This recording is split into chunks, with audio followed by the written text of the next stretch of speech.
자, 오늘 저는 골로새서 2장 8절 말씀을 가지고 신약에서 사단의 혼란과 이기는 길, 이러한 제목으로 말씀을 나누겠습니다. 금요 찬양 예배는 이 마지막 시대에 우리가 어떻게 이기는 자가 될 수 있는가, 그래서 이기는 자에 대한 말씀을 나누고 있습니다. 이기는 자는 지난번에 우리가 반복해서 말하는 것처럼 사단의 혼란을 끝내고 하나님의 거룩한 질서를 우리 삶 가운데 갖고 올 때 바로 그런 자들이 이기는 자들입니다. 우리 삶 가운데 항상 사단의 혼란은 있습니다.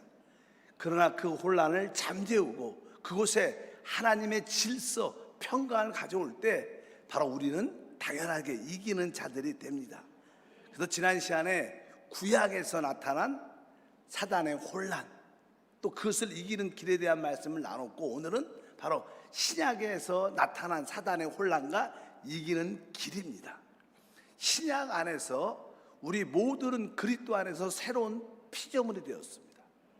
그것은 우리에게 놀라운 하나님의 백성이 됐다는 뜻을 가지고 있죠. 우리는 하나님의 새로운 피조물이지만, 하나님의 아들이요 하나님의 백성이지만, 우리에게는 여전히 사탄의 혼란적인 요소가 우리 가운데 남아 있습니다. 그래서 종종 우리의 삶 가운데 어떠한 혼란이 다가올 때마다, 하나님 왜 이러한 혼란을 나에게서, 우리 가정에서, 이 땅에서 제거하지 않습니까? 이러한 질문을 할 때가 많습니다. 사실 우리 하나님은 모든 것을 창조하셨고 부활의 능력으로 모든 것을 행하신 분이십니다. 그러한 놀라우신 하나님께서 이 신약 성경에 보면은 예수님이 이 땅에 태어날 때 헤롯 왕이 예수님을 죽이려고 작정했습니다. 그렇다면 그 부활하신 하나님, 창조의 하나님께서 그냥 헤롯 왕을 한 번에 제거해버리면 모든 문제가 해결될 텐데, 그렇게 주님은 하지 않았습니다. 또 주님의 사역을 보게 되면 특별히 바리새인들이, 사두개인들이, 헤롯 당원들이 예수님을 비방하고 배척하고 또 그분을 무시했던 그런 요소를 많이 볼 수 있습니다. 왜 주님께서 그들을 처리하지 않았을까? 즉 우리는 동일한 그런 질문, 우리가 이 땅에 살면서 하나님, 나의 삶 가운데 많은 혼란이 있는데 왜 이 혼란을 제거하지 않습니까? 이 혼란을 제거한다면 하나님 일도 빨리 잘 진행되고 모든 것이 원만하게 해결됨으로 말미암아 시간도 많이 단축할 수 있을 텐데, 하나님께서 왜 우리 가운데 있는 사단의 혼란을 끝내지 않습니까? 이런 질문은 한 번쯤은 다 해봤을 거예요. 여러분도 고난과 환난 가운데 있을 때 하나님 왜 이 고난과 혼란을 끝내지 않습니까? 끝내면 하나님도 좋고 나도 좋고 우리 다 좋을 텐데 하나님 역사에 주시옵소서, 이런 기도를 많이 했을 것입니다. 사실 이러한 사단의 혼란은 우리 가정 생활에도 나타나고, 그렇지 않습니까? 여러분들이 가정에 남편과 자녀로 인하여 그런 혼란, 어수선 가운데, 편치 않는 그런 상황 가운데 다 한 번쯤은 경험이 있을 겁니다. 또 교회 생활도 마찬가지입니다. 교회 생활은 천국 생활이라고 말하지만 실제로 교회 안에서도 많은 어떠한 소동이나 어떤 문제들이 발생하는 것을 볼 수 있습니다. 그럴 때마다 야, 세상과 교회가 뭐가 다르냐? 세상에도 문제가, 소동이 있고 교회도 있다면 다른 게 무엇인가? 이런 생각도 우리가 가질 수 있다는 것입니다. 그래서 다시 한번 오늘 말씀을 통해서 왜 사단의 혼란이 있는지, 어떻게 이 사단의 혼란을 끝내야 되는지, 왜 사단의 혼란은 이 땅에 있는 것인지, 그것을 분명히 알아야 됩니다. 특별히 교회 안에도 밖으로부터의 혼란이 늘 다가오고 또 내부적으로도 늘 혼란이 있습니다. 저도 주님을 섬기면서 항상 그런 것을 많이 봤습니다. 가정에서도 혼란과 어려움도 있지만 교회에도 그런 것이 있습니다. 어차피 오늘 여러분들이 그러한 문제에 대한 답을 얻길 주님을 축복합니다. 근데 무엇보다도 확실하게 우리에게 사단의 혼란과 어려움들이 우리 가운데 다가온다는 것입니다. 근데 시간이 지나면 우리가 체험적으로 간증할 수 있는 답이 있어요. 결국 이 사단의 혼란이 우리를 헤어가나 우리를 손상시키지 못한다는 거예요. 우리에게 많은 혼란이 다가와도 결국 그것이 우리를 해하거나 손상시키지 못한다는 간증하였습니다. 결국 그 혼란 때문에 우리는 성장의 기회를 갖고 결국 새로운 부흥을 가질 수 있다는 거예요. 이것이 하나님의 비결인 것을 아시길 바랍니다. 그래서 나에게 다가오는 많은 혼란들이 있지만 이것은 결코 나를 손상시키지 못한다. 이것은 나를 해하지 못한다. 결국 이러한 과정을 통해서 나는 영적으로 성장할 것이고 나는 영적으로 더 새롭게 부흥될 것이다. 이러한 확신, 간증이 있기 때문에 우리는 고난과 혼란 가운데도 찬양하면서 기뻐할 수 있고 위로받을 수 있고 또 우리는 하나님께 감사할 수 있는 줄 믿습니다. 그러면 우리 신약 성경에서 먼저 신약 성경의 첫 번째는 이제 주님의 사역, 그리스도의 사역이 나오죠. 주님의 사역이 있을 때 사단은 어떠한 혼란을 가지고 왔는가? 기본적으로 우리 예수님이 이 땅에 태어나시죠. 태어날 때 이제 동방박사가 왔어요. 예루살렘에 와갖고 왕에게 가서 여기 요새 유대인의 왕으로 태어나니까 누구냐? 어디냐? 그러니까 당황을 한 거예요. 뭐 거기 태어나지도 않았고. 그래서 이제 많은 선지자들을 불러서 물어보니까 만약에 유대의 왕으로 온다면 베들레헴에서 온다. 그래서 이제 그 헤롯 왕이 그 동방박사를 불러서 너희가 먼저 한번 그곳에 가서 왕을 만나면 나에게 연락을 달라. 그럼 나도 그에게 찾아가서 그를 경배하겠다. 아주 말은 좋게 합니다. 나도 찾아가서 그를 경배하겠다. 그래서 이 동방박사가 그 별을 따라 다시 베들레헴에 가서 진짜 나사렛 예수를 만나게, 그리스도를 보게 됩니다. 그분을 경배하고 이제 꿈 가운데 다시 천사의 말이 있고 다시 너희가 온 길로 가지 말고 다른 길로 가라. 그래서 헤롯 왕 쪽으로 가지 않고 다른 길로 돌아갔습니다. 그러니까 헤롯이 아무리 기다려도 안 오는 거예요. 내가 속았구나. 그래갖고 이제 그 아이가 태어날 동방박사가 온 그날부터 중심에서 한 2년 후까지 아이들을 싹 죽이는, 성경은 거기에서 이렇게 기록되어 있습니다. 마태복음 2장 16절에 보니까 이에 헤롯이 박사들에게 속은 줄 알고 심히 노하여 사람을 보내어 베들레헴과 그 모든 지경 안에 있는 산의 아이를 박사들에게 자세히 알아본 그때를 기준하여 2살부터 그 아래로 다 죽여버려요. 아주 슬픈 일이 일어나죠. 애통한 일이 일어나는데 그냥 2살 아래 모든 아이들이 다 죽여버리니까 그 엄마들의 마음이 통곡하는 소리가 아마 온 마을에 퍼졌을 겁니다. 애통했을 겁니다. 이것도 뭐예요? 사단의 큰 혼란. 주님이 왜 이 문제를 처리하지 않았을까? 이런 생각이 듭니다. 주님이 사역할 때는 우리가 잘 알다시피 이 바리새인들이 특별히 주님을 비방하고 모독하고 그분의 가르침을 배척했다고 말씀합니다. 그들의 태도가 이렇게 기록되어 있습니다. 마태복음 9장 11절과 34절에 바리새인들이 보고 그의 제자에게 이르되 어찌하여 너희 선생은 세리와 죄인들과 함께 잡수시느냐?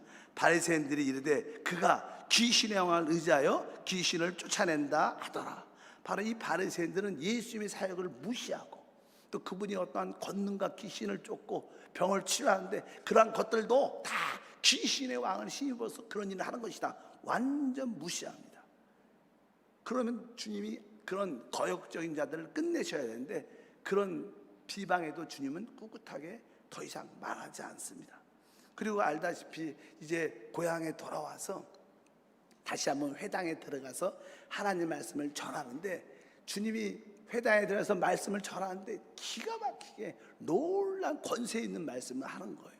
그러면 이 동네 마을에 있는 사람들이 예수들로 믿고 따라야 되는데 그렇게 놀란 권세 있는 말씀을 전해도 이 동네 사람들, 하나님의 백성들이 예수님을 무시하는 거예요. 저 사람 내가 알지. 그 목수의 아들 아니야. 이렇게 배척하고 모독하는, 무시하는 그런 말들을 합니다. 거기에 대해서 이렇게 기록되어 있죠. 마태복음 13장 55절부터 57절에 이는 그 목수의 아들이 아니냐. 그 어머니는 마리아, 그 형제들은 야고보, 요셉, 시몬, 유다라 하지 아니하느냐?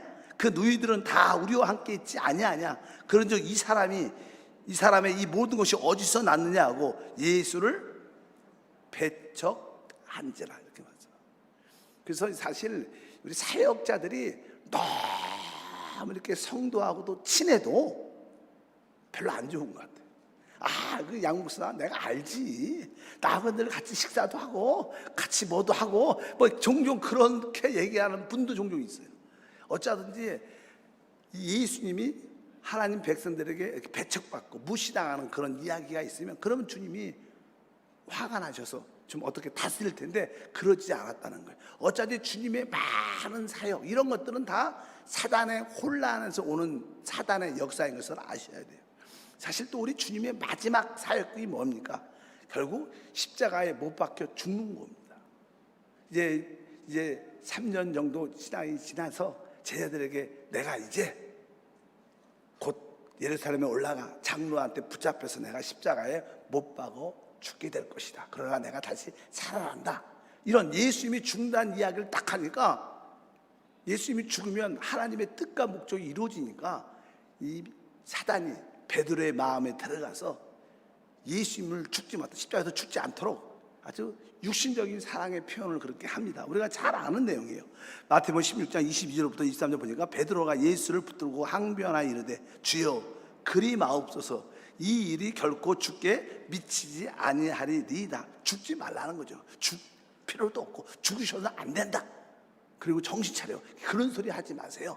이런 뜻으로 표현한 겁니다. 그러니까 예수께서 돌이키시며 베드로에게 이르시되 사단아 내 뒤로 물러가라. 너는 나를 넘어지게 하는 자로다. 내가 하나님의 일을 생각하지 아니하고 도리어 사람의 일을 생각하는 도다 하시고 바로 사단은 베드로의 마음에 들어가서 예수님의 십자가의 죽음을 갖지 못하도록 방해하는 그런 일. 이것도 뭐예요? 사단의 혼란의 중요한 역사 중에 하나인 것을 알아야 됩니다.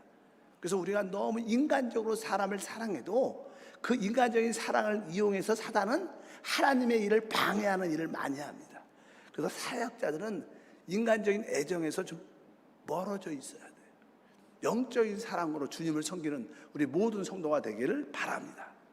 그리고 주님의 사역의 공생에서 최고의 하이라이트는 죽은 나사로를 부활시킨 거예요.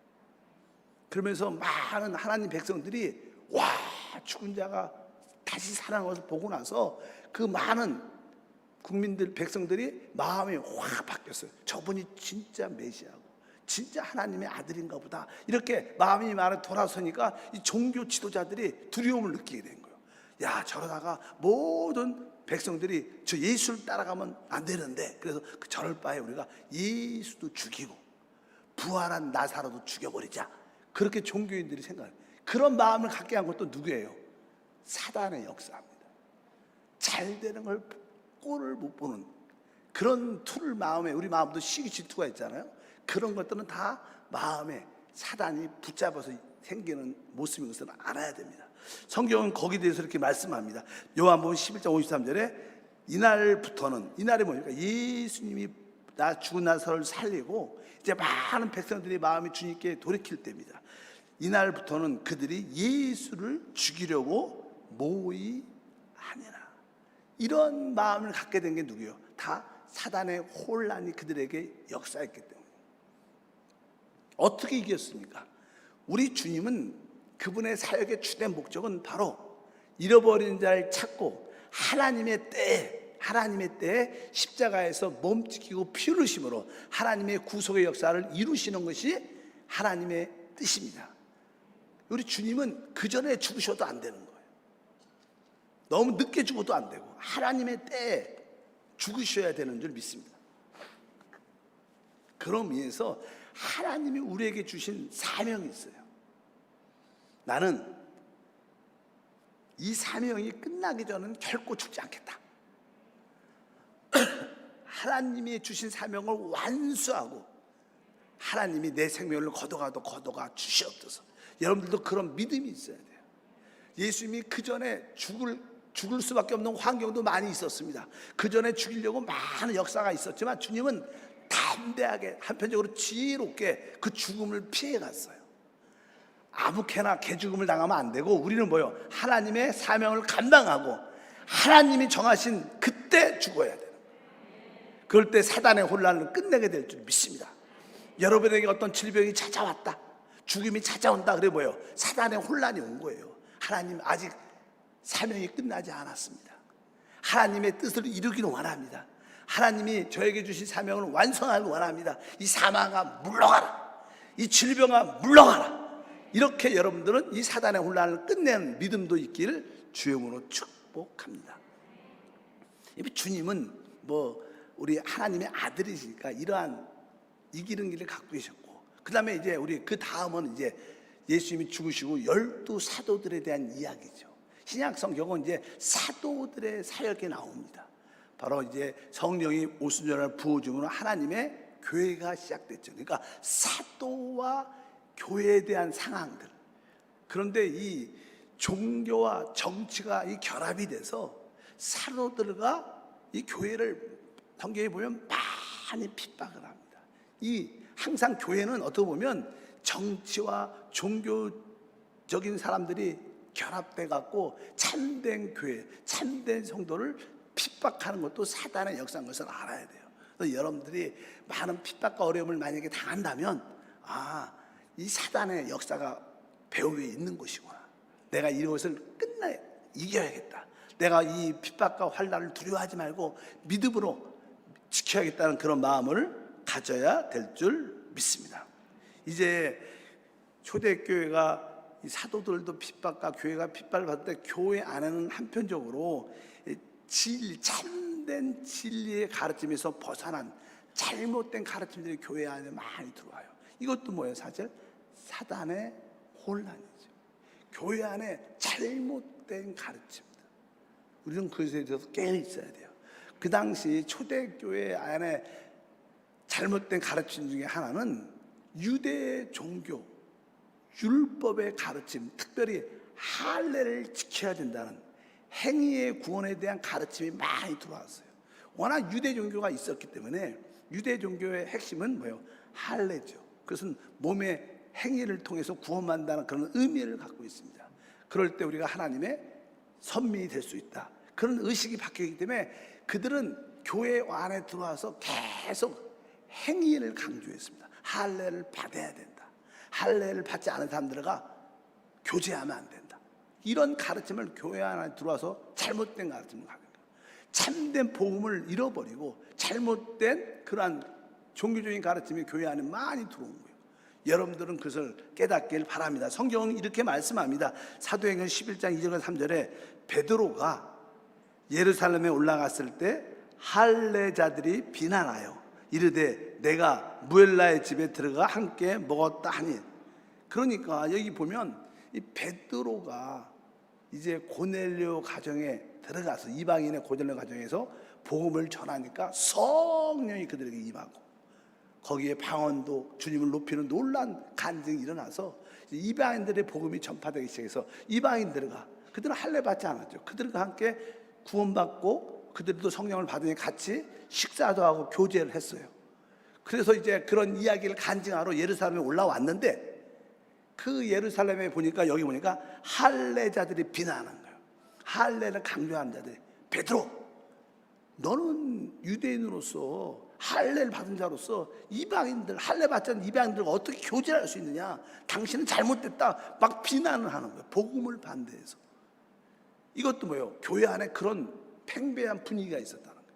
우리는 오직 믿음으로 은혜로 구원받습니다. 우리는 할례나 우리의 행함으로 구원받지 않아요. 근데 그 교회 안에 이것이 섞여 있다는 거예요. 사실 어떻게 보면 하나님의 축복도 마찬가지입니다. 우리는 구원을 은혜로 받는 것처럼 하나님의 축복도 은혜로 받는 거예요. 내가 열심히 무엇을 하면 하나님이 그 열심히 행한 것도 위해 축복을 주신다. 우리는 그러한 율법적인 잘못된 가르침에 많이 사람들이 섞여 있어요. 그렇다면 그것도 우리가 사단의 혼란에 우리가 섞여 있는 것을 분명히 알아야 됩니다. 여러분들이 교회 안에 참된 진리를, 은혜의 진리, 성령의 진리를 수요하기를 주님으로 축복합니다. 왜 이러한 거짓 형제들, 거짓적인 가르침이 있게 되는가? 갈라디아서 2장 4절에 이렇게 말합니다. 이는 가만히 들어온 거짓 형제들 때문이라. 그들이 가만히 들어온 것은 그리스도 예수 안에서 우리가 가진 자유를 엿보고 우리를 종으로 삼고자 함이로다. 사실 그리스도 예수 안에는 참된 자유함이 있습니다. 우리가 말하죠. 주는 영이시니 주의 영이 있는 곳에 자유함이 있습니다. 우리는 모든 묶임에서, 하물며 죄뿐만 아니라 우리 자아뿐만 아니라 우리 율법에서도 우리는 자유함을 얻은 거예요. 여러분 모두가 율법에 묶임에서 해방을 누리기를 축복합니다. 그래서 우리는 다 율법에 대하여 우리는 다 죽음을 당한 자입니다. 율법과 상관이 없는 자들입니다. 그런데 여전히 율법에 묶여서 율법을 지켜야지 볼 받고 구원받고 하나님 만날 수 있다, 이런 것은 뭐예요? 다시 율법의 종이 되는 거예요. 이것도 뭐예요? 교회 안에 사단의 혼란이 들어온 거예요. 여러분들 율법의 종이 되지 말고 성령의 아들이 되기를 축복합니다. 교회 안에서 모든 묶임에서 자유하셔야 돼요. 진짜 교회 안에서 마음껏 기뻐하고 마음껏 찬양하고 모두 행복하는 우리 모두가 되어야 될 줄 믿습니다. 그래서 사도 바울은 바로 율법의 행위로 구원받고 율법의 행위를 지켜야 한다는 모든 자들에 대해서 아주 강력하게 말합니다. 그것은 진짜 복음이 아니다. 그런 사람을 조심하라. 이렇게 뭐라고 말씀하냐니까 빌립보서 3장 2절에 말합니다. 개들을 상가고 행악하는 자를 상가고 몸을 상해하는 일을 상가라. 아주 할례 받고 율법을 지키는 자에 대해서 아주 모욕적인 말, 그들이 이런 말 들으면 막 자존심이 상할 거예요. 막 그렇게 율법을 강조하고 할례를 강조하는 자들이 뭐라 그래요? 너희는 개야. 그런 사람 만나지 말라는 거예요. 잘못된 개들을 상가고 행악하는 자를 상가고, 이들은 진짜 하나님 앞에 악을 행하는 자예요. 왜? 자기들만 멸망해 가는 게 아니라 구원받은 사람들도 멸망을 이끌고 가니까 진짜 악한 자죠. 그러니까 그들 행악자들을 상가고, 근데 뭐라 그래요? 세 번째는 몸을 상해하는 일을 상가라. 상해한다는 것은 자해한다는 거예요. 그러니까 너희가 할례를 받는다는 그 할례는 스스로 너희가 자학하고 자해하는 거다. 얼마나 무식한 짓이냐. 할례 그런 얘기 하지 말라. 너희는 진짜 잘못된 걸 갖고 있다. 진짜 복음은 성령으로 사는 것이다. 이런 말씀을 하는 것입니다. 여러분에게 아직까지 율법의 가르침에, 그런 행위의 가르침에 구원을 받겠다는 그런 마음을 갖고 있다면 여러분들은 사단의 혼란에 미혹된 것. 우리의 구원은 오직 은혜로, 오직 믿음으로, 오직 성령으로 이루어지는 거예요. 우리의 행위가 아닙니다. 하나님의 은혜, 성령, 믿음으로 그 축복을 누리길 바랍니다. 그래서 갈라디아서 2장 같은 데 보면요, 이 베드로가 바나바와 함께 할례자들이 너무나 강력하게 대적을 하니까 눈치를 봐요. 베드로가 이방인들과 이렇게 교제를 하고 있다가 예루살렘에서 할례 받은 자들이 나름대로 할례도 받고 믿는다고 내려오면 그들의 눈치를 봐서 숨어. 아주 다 이렇게 난 이방인들과 식사도 안 하고 교제도 안 했어, 이렇게 외식하는 모습을 베드로와 바나가 보여주는 거예요. 바울이 그거 보고, 아니 그렇게 복음에 확신이 없느냐? 너희가 지금 성령으로 구원받은 이방인들과 함께 교제하는 것은 당연한 것인데 그 할례자들이 무서워서, 바로 베드로와 바나바야, 그들이 무서워서 거짓말로 외식하러 그들과 교제하지 않았던 것처럼 이렇게 말을 하는 게, 행동을 하는 것이 합당하냐? 그래서 막 이 사도 바울이 책망을 합니다.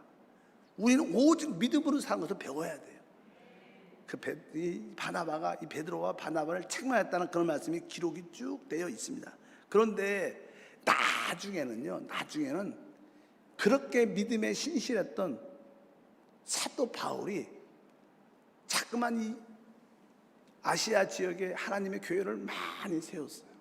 오직 예수 그리스도의 믿음으로, 그 은혜로, 성령의 역사로 말미암아 우리가 하나님의 구원과 하나님의 축복을 누린다는 그런 교회를 많이 세웠는데, 예루살렘에서 꼭 몇 사람이 내려와 갖고 꼭 율법을 가르치는 거예요. 그러니까 성도들이 혼선이 생기는 거예요. 아니 어디서 왔대? 여의도에서 왔대? 이렇게 그러잖아. 우리 한세교회 복음을 전하는데 여의도에서 어떤 목사님 와갖고 이렇게 돼야 된다, 자꾸만 혹시 예를 들어서 그렇게 얘기한다면 성도님들 잘 모르는 성도들, 여기 여의도에서 왔으니까, 본교에서 왔으니까 그게 맞겠지. 그 예루살렘 교회에서 와갖고 너희가 예수를 믿긴 믿지만 너희 할례도 받아야 된다, 이런 가르침을 자꾸만 오니까 교회가 성장하다가 문제가 생기는 거예요. 그래서 안 되겠다. 그래서 이제 사도 바울이 예루살렘으로 올라가요. 내 이 근본적인 문제를 해결해야겠다. 예루살렘에 딱 올라가니까 거기에 이제 그때 예루살렘 교회 책임자가 야고보였어요. 야고보가 그 교회의 책임자였어요.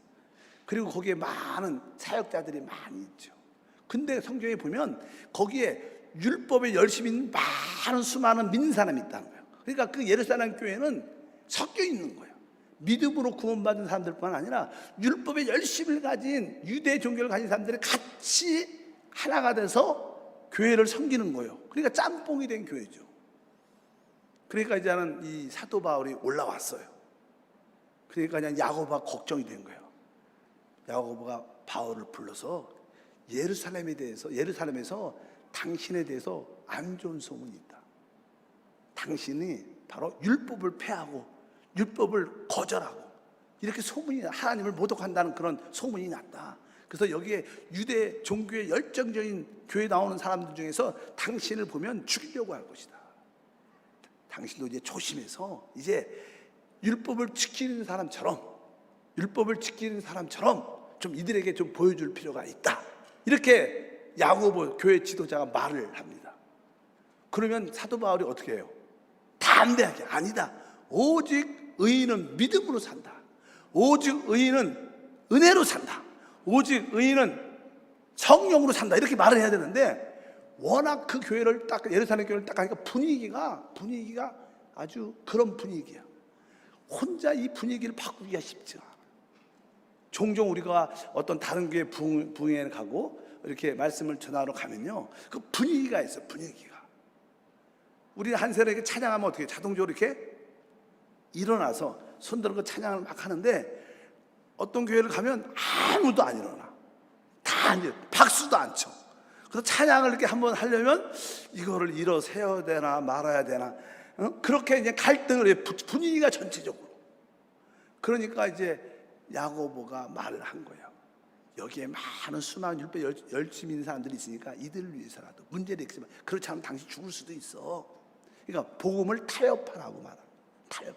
그러니까 여기에 예루살렘에는 뭐예요? 제사장들이 있죠. 사실 더 이상 구약적인 제사장은 필요가 없지만 여전히 유대 종교가 있으니까 제사장들이 있었어요. 구약 율법에 따라 여기 나실은 서원한 사람들이 있다. 율법에 따라서 당신이 그 나실은 서원한 사람을 위해서 돈도 지불해주고 같이 머리도 깎고 이렇게 하면 이 여기 있는 유대 종교에 가진 사람들이, 아, 바울이 율법도 지키는구나, 이렇게 인정하면서 당신을 잘해줄 거야. 이렇게 바울에게 이렇게 뭐라 그럴까, 이게 그런 방향으로 이끌 수 있도록 말을 합니다. 성경에 거기에 대해서 이렇게 기록이 돼 있어. 읽어보면 21장 사도행전 20장 23절과 24절을 보니까 우리가 말하는 이대로 하라. 서원한 네 사람이 우리에게 있으니 그들을 데리고 함께 결례를 행하고 그들을 위하여 비용을 내어 머리를 깎게 하라. 그러면 모든 사람이 그대에 대하여 들은 것이 사실이 아니고 그대도 율법을 지켜 행하는 줄 알 것이다. 이렇게 쉽게 말하면 이제 이 복음을 타협해서 율법과 함께 지키라는 거예요. 그래서 참된 믿음이 아니죠. 그래서 뭐예요? 혼합된 믿음이에요. 그러니까 그러나 사도 바울이 그 눌려있는 어둠의 분위기에 거부할 수가 없는 거예요. 그래서 할 수 없이 거기에 따릅니다. 그래서 구약 제사장한테 가서 이러한 결례를 행하고 비용도 대주고 이렇게 구약의 제사장을 통해서, 사실 우리의 참된 제사장은 누구예요? 예수 그리스도십니다. 더 이상 제사장이 없죠. 그리고 우리는 다 이제 우리가 하나님의 제사장인 거예요. 구약적인 제사장을 통해서 어떠한 이런 결례를 행하는 것은 구약 율법을 따르는 거예요. 그러니까 하나님이 그리스도가 우리에게 뭘 줘도 복음을 주셨는데 이 복음이 이렇게 섞여버리는 거예요. 그러니까 이제 바울은 이러한 분위기 때문에 안 할 수가 없는 거예요. 안 할 수가 없는 거예요. 근데 하나님 입장은 어떻게 해요? 하나님 입장에 보면 하나님은 어떻게 오직 은혜로, 믿음으로, 성령으로 구원받는, 율법의 규례를 따라 예식을 지키는 사도 바울을 보니까 주님이 가만히 있지 않는. 그래서 결국 그 결례의 마지막 날이 되면 이제 모든 것이 끝나는데, 마지막 날, 마지막에 끝나기 전에 하나님이 소동을 일으켜서 결국 문제를 발생시켜요. 결국 이 사도 바울은 로마로 배를 타고 이제 로마 감옥으로 가게 되는 그런 사건이 터집니다. 이런 일들이 다 뭐예요? 바로 사도 바울이 복음에 대해서 타협을 했기 때문에 하나님이 강권적으로 개입해서 율법적인 그런 결례를 받지 않도록 마지막에 구출해 내시는 거예요. 왜? 그렇다면 참된 복음, 사도 바울이 만약에 진짜 마지막 날까지 결례를 당했다면 아마 지금 난리가 났을 거예요. 봐라, 사도 바울 봐라, 그도 제사장한테 결례하고 율법을 지키지 않는가? 우리도 예수 믿을 뿐 아니라 우리도 율법을 다 지켜야지 구원받는다. 교회가 그 짬뽕이 됐을 거예요. 바로 이러한 모습, 이것은 다 배움에 누가 있는 거야? 사단의 혼란이 있어요.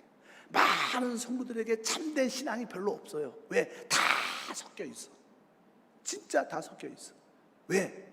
사단의 혼란에 붙잡혔기 때문에. 여러분들이 참된 믿음을 가지셔요. 그래서 성경은 계속 오직 영으로 합니다. 육으로 난 것은 육이요, 영으로 난 것만 영입니다. 하나님은 영이시지.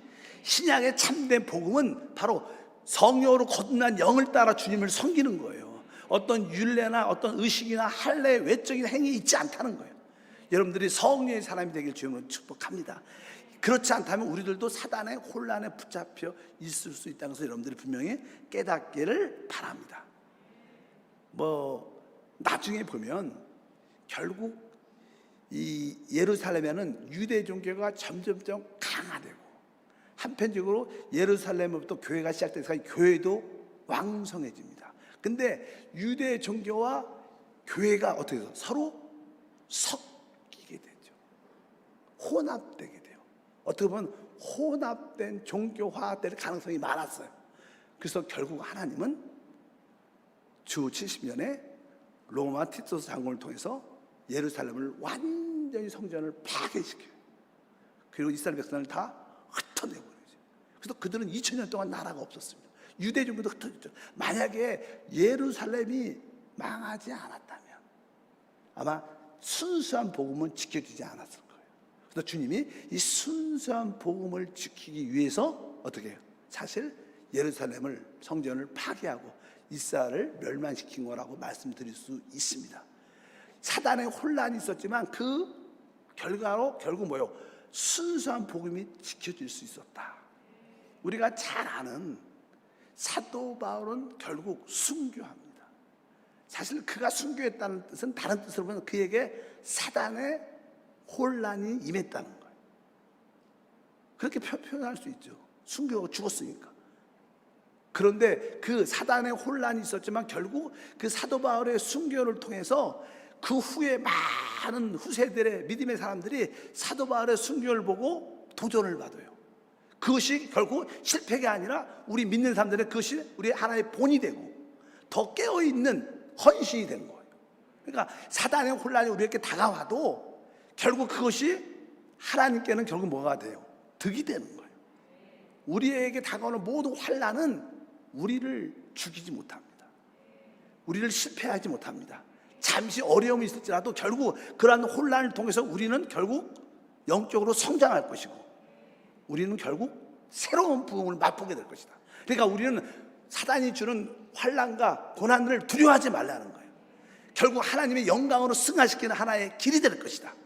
이러한 의미로서 사단의 혼란이 우리 가운데 있을지라도 왜 이 사단의 혼란이 이 땅에 남아있는가? 왜 나에게는 이렇게 환난이 많은가? 하나님 이러한 환난을 통해서 나를 성장시키는구나. 나에게 새로운 부흥을 주기를 원하시는구나. 나를 이기는 자로 만드시는구나. 이것이 이 땅에 남아있는 고난의 원인입니다. 여러분들이 그러한 의미로서 고난을 이해하고 받아들이길 주님으로 축복합니다.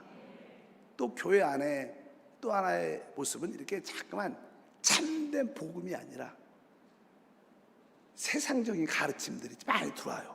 그래서 이제 골로새서 2장 8절 오늘 읽었죠. 누가 철학과 헛된 속임수로 너희를 사로잡을까 주의하라. 이것은 사람의 전통과 세상의 초등학문을 따르며 그리스도를 따름이 아니니라. 우리의 교회의 참된 실제는 오직 그리스도를 따라요. 근데 그분은 뭐예요? 마지막 아담은 살려주는 영, 그분은 영이신 그리스도예요. 그리고 그분은 뭐예요? 말씀이신 그리스도입니다. 바로 그분이 우리 안에 생명 오신 그리스도예요. 우린 그리스도를 분명히 알아야 됩니다. 우리가 영이신 그리스도, 말씀이신 그리스도, 생명이신 그리스도를 우리 안에 모시고 우리는 외적인 어떤 철학과 가르침을 배우러 오는 게 아닙니다. 그것은 다 사람에게서 나오고 세상 지식에서 나온 겁니다. 우리는 하나님 계시에서 나온 참된 믿음을 갖고 신앙을 지켜야지 자꾸만 여기저기서 듣고 자꾸만 세상 걸 가지고 와서 새로운 가르침을 가지고 와서 그렇게 주님을 섬기면 안 된다. 그러면 교회 안에 자꾸만 사단의 혼란이 나타날 수밖에 없다. 여러분들이 그것을 다 이기기를 바랍니다. 그리고 교회 안에 또 하나의 문제점은 교회 원래 성경이 창세기부터 계시록까지 많은 가르침이 있어요. 많은 가르침이 있지만 진짜 가장 중요한 핵심적인 가르침을 가르치는 게 중요하죠. 그래서 자꾸만 다른 가르침을 배우지 말고 진짜 핵심적인 가르침을 배우는 교회가 돼야 된다. 그래서 디모데전서 1장 3절과 4절에 말합니다. 내가 마게도냐 갈 때 너를 권하여 에베소에 머물란 것은 어떤 사람들을 명하여 다른 교훈을 가르치지 말며 신하와 끝없는 족보에 몰두하게 말게 하려 함이라. 이런 것은 믿음 안에 있는 하나님의 경륜 이름보다 도리어 변론을 내는 것이다. 진짜 가지를 갖고 계속 가지에 말을 붙여서 또 말장난 계속 생각에서 나오는 자기의 이념, 사상, 가르침들, 깨달은 것들 그런 거 같지 말고 진짜 뭐요? 핵심적인 성경의 가르침을 배워야 된다. 저는 그것이 다른 거라고 생각합니다. 바로 우리 주 예수 그리스도시고 그분이 죽음과 부활로 바로 성령이시라. 하나님은 영이시고 바로 우리에게도 거듭난 영이 있습니다. 바로 그 성령이 바로 부활하신 그리스도시고 그분은 말씀을 더 우리 가운데 역사합니다. 그래서 교회에서 핵심적인 것을 가르치는 것을 배워야 되지 다른 거 다양한 거 교회 안에도 뭐 이렇게 여러 가지 사역들이 많죠. 뭐 구제도 있고 또 여러 가지 뭐 선교도 있고 그러나 이 선교 구제도 중요하지만 진짜 중요한 것은 뭐예요? 영과 생명이신 그리스도를 실제로 우리가 만나고 체험하고 누리는 거예요. 이것이 핵심적인 신앙의 주된 것인 것을 여러분들이 깨닫기를 바랍니다. 시간이 많이 갔지만 어차피 빨리 끝내야 되니까. 그리고 나서는 이 교회 안에 당을 짓는 그런 모습이 있어요.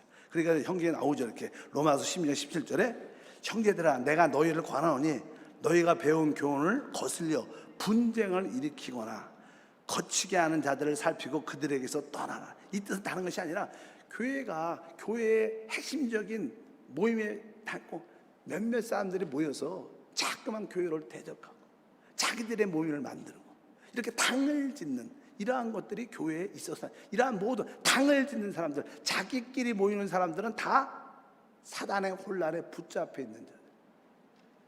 그것은 뭐예요? 자기들의 즐거움을 위해서 모이는 거죠. 까놓고 얘기하면 그런 모임은 하나님이 기뻐하지 않습니다.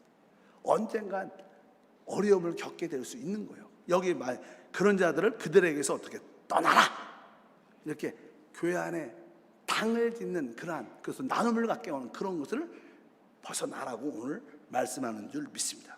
또 교회 안에서는요 인정받고 자기가 머리가 되려는 그런 사람들이 많죠. 성경이 그렇게 표현하죠. 요한 3서 1장 9절에 보니까 내가 두어 자를 교회에 썼으나 그들 중에 으뜸되기를 좋아하는 디오드베르가 우리를 맞이하지 아니하니 여기 으뜸되기를 좋아해요. 내가 회장해야 돼. 내가 기장해야 돼. 내가 책임져야 돼. 내가 안 하면 누가 해? 이런 말투를 갖고 있는 사람들은 다 으뜸되기를 좋아한다. 교회 이것들은 뭐예요? 사단의 혼란이에요. 사단한테 붙잡혔기 때문에 이런 것을 갖는 거예요.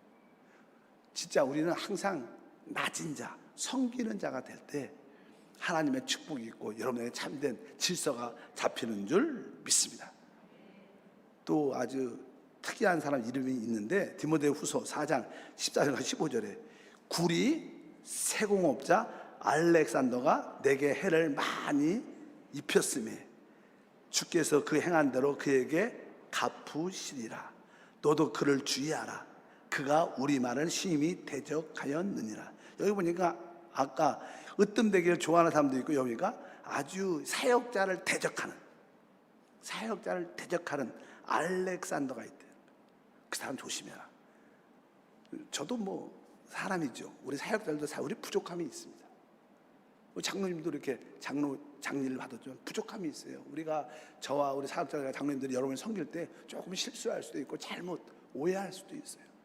그래도 여러분들이 불쌍히 여기고 이해하고 수용을 해야 돼. 나는 저 목사님 마음에 안 들어. 나는 싫어. 난 장로님, 나는 저 장로님 싫어. 저 장로님이 하면 나 안 할 거야. 이런 것들은 대적하는 거예요. 교회 안에 이런 것들이 있다는 것은 그 사람이 사단의 혼란에 붙잡혀 있다는 거예요. 우린 이런 거에서 깨어나야 돼. 이겨야 돼. 깨어있기를 주님은 축복합니다.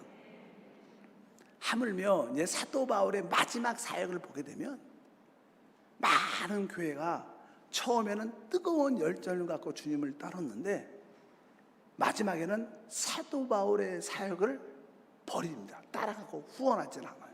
여기 보니까 이런 말씀이 디모데후서 1장 15절과 4장 16절에 아시아에 있는 모든 사람이 나를 버린 이 일을 내가 안 하니 그 중에는 부겔로와 허모게노도 있느니라.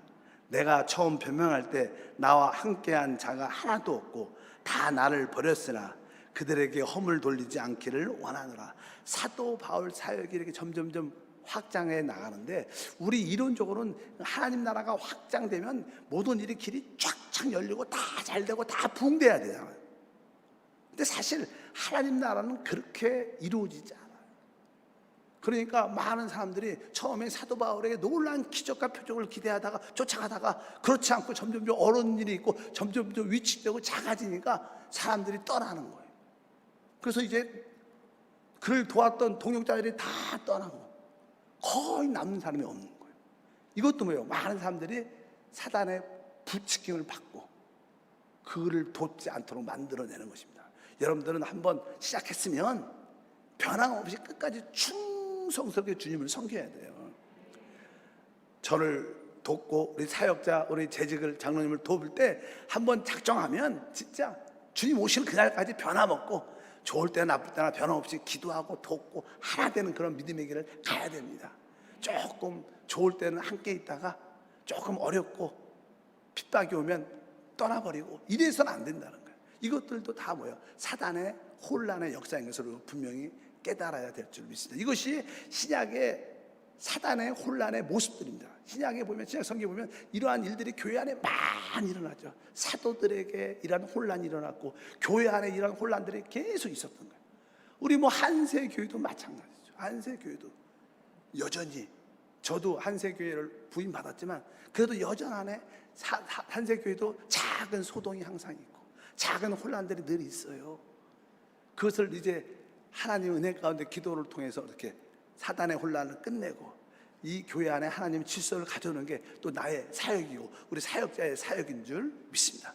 이것을 위해서 우리가 함께 가야 될 것이다. 그럼 어떻게 이 사단의 혼란을 이길 수 있는가? 이렇게 많은 말을 했지만 가장 간단하게 이렇게 표현합니다. 간단하게. 성경은 결론적으로 이렇게 표현합니다. 유다서 1장 11절에 이렇게 말해요. 11절에 내가 읽어보니까 화 있을진저 이 사람들이여 가인의 길에서 행하였으며 싹을 위하여 발람의 어그러진 길로 몰려갔으며 고라의 패역을 따라 멸망을 받았도다.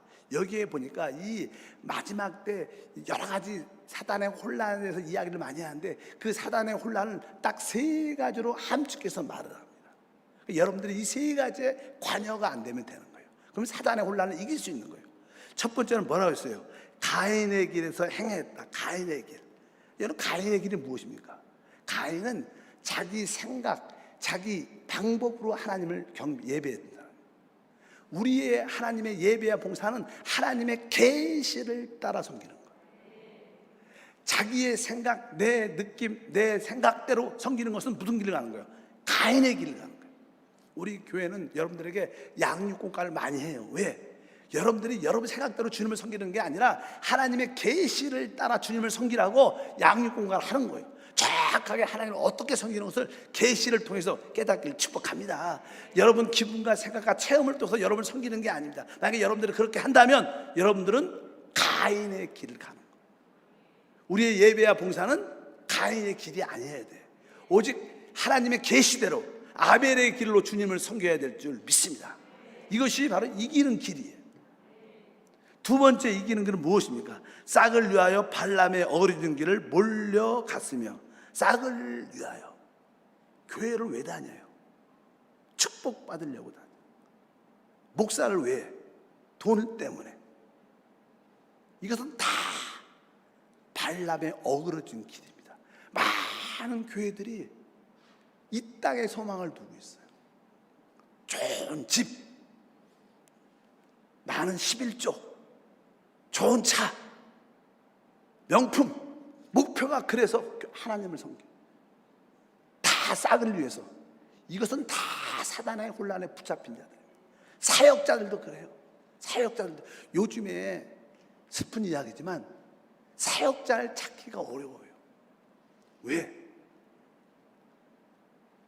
보통 이 하나님을 사랑하고 하나님을 더 헌신하려면 어디를 가요? 신학교를 가야 돼.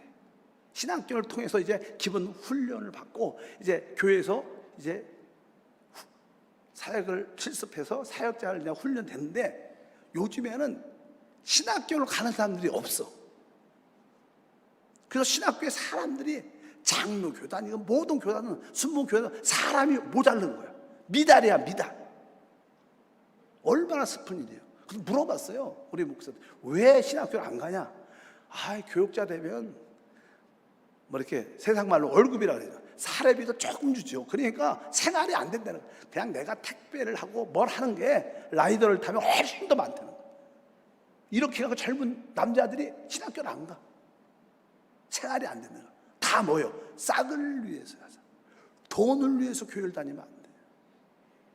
여러분들이 그걸 고쳐야 돼요. 만약에 여러분들이 여전히 돈 때문에 교회를 다니고 하나님을 섬긴다 이런 생각이 있다면 우리는 여기 있는 거 싹을 위하여 발람의 어그러진 길로 가는 거예요. 이것은 사단의 혼란인 것을 배워야 돼요. 우리는 마지막 때 이기는 자가 돼야 돼요. 그래서 여러분들이 그러나 여러분들이 그 나라 그 일을 구하면 모든 것을 더해 주셔요. 뭐 가난한 길을 가라 그런 뜻이 아닙니다. 여러분들의 중심이 무엇인가를 확실히 알아야 돼요. 세 번째 마지막으로 뭐였습니까? 고라의 패역을 따라 멸망을 받았도다. 고라의 패역을 따라. 고라는 뭐예요? 결국 모세가 영적인 지도자로 이스라엘 백성을 이끌어갈 때 당을 져서 모세를 대적한 자들. 교회 안에 몇몇 사람들이 당을 져서 사역자를 대적하고 재직을 대적하고 자기 사람들을 따라 하나님 나라를 회방하는 자들 고라의 패역이라고. 우리는 교회 안에서 당을 지는 사람이 되면 안 됩니다. 그래서 교회의 몸을 하나됨을 깨트리면 안 되는 거예요. 그것은 정확하게 사단의 혼란입니다. 우리가 이길 수 있는 길은 이겁니다. 하나님, 내가 가인의 길을 가지 않게 하소서. 싹을 위하여 발람의 길을 가지 않게 하소서. 내가 고라의 패역에 참여하지 않게 도와 주시옵소서. 이럴 때 우리는 모든 사단의 혼란을 교회 안에서 이겨내고 정리하고 승리하는 자가 될 줄 믿습니다. 한번 따라할까요? 가인의 길, 싹을 위한 발람의 길, 고라의 패역의 길. 이런 길을 안 가면 우리는 이기는 자가 될 것이다. 이것을 여러분들이 깨닫기를 축복합니다. 하나님 감사합니다. 다시 한번 신약 안에 나타난 사단의 혼란을 보게 하시고 그 혼란을 이기는 길과 방법을 성령을 통해서 깨닫게 도와 주시옵소서. 우리에게도 여전히 가인의 길을 가는 요소가 있고 싹을 위한 발람의 길을 가는 요소가 있고 여전히 고라의 패역에 참여하는 요소가 우리 안에 있음을 고백합니다. 이 시간에 회개하고 자백하오니 모든 사단의 혼란에서 우리를 끝내주시고 하나님의 거룩한 질서가 우리 심령과 가정과 교회 안에 나타나게 하옵소서. 주 예수 이름으로 기도함나이다.